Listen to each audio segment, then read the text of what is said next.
Hi friends, సాయంత్రం చేసి అయితే చెట్ల కాడికి అయితే వచ్చామండి.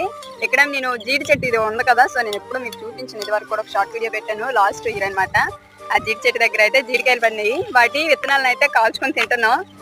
జీడిపప్పు తినేటప్పుడు ఎంత బాగుంటుందో వీటిని పగలగొట్టి తీసేటప్పుడు అంత కష్టంగా ఉంటుంది. ఇష్టంగా చేసే కొన్ని పనుల కోసం కష్టాన్ని అయినా సరే ఓర్చుకోవాలి కదండి. అందులోకి వచ్చి తిండి విషయంలో అస్సలు రాజీ పడిన అవసరమే లేదు. మాకు మాత్రం భలే ఇష్టం అనమాట జీడిపప్పు ఇలా కాల్చుకొని తిండా. అది కూడా పొలంలో కాల్చుకొని తిండా. జీడి విత్తనాలనే కాదండి, పచ్చి వేరుశనక్కాయలు ఉంటాయి కదా, సో చేను పేగగానే పచ్చి వేరుశనక్కాయలు కూడా మేము ఇదే విధంగా మంట పెట్టి అయితే ఈ చెట్లోనే కాల్చుకొని తింటుంటాం. భలే ఉండిద్ది. మొత్తం అయితే ఇది అయ్యింది. కొద్దిగా దొరికే ఈసారి మొత్తం చెట్టు అంతా కూడా నరికేసామన్నమాట. నీడకి సరిగా కిందన వేసిన మేము మిరప చెట్లు సరిగ్గా రావట్లేదని నరికేసాం మొత్తం. లేదంటే చాలా కాయలు వచ్చేవి. పోయినసారి అయితే ఇంకా ఉండేవి అసలు. ఇంతనేటి వీడియో. సో మీకు కూడా ఇలానే ఇష్టమా తింటాం పొలంలో కాల్చుకొని. మరో మంచి వీడియోతో మళ్ళీ కలుద్దాము.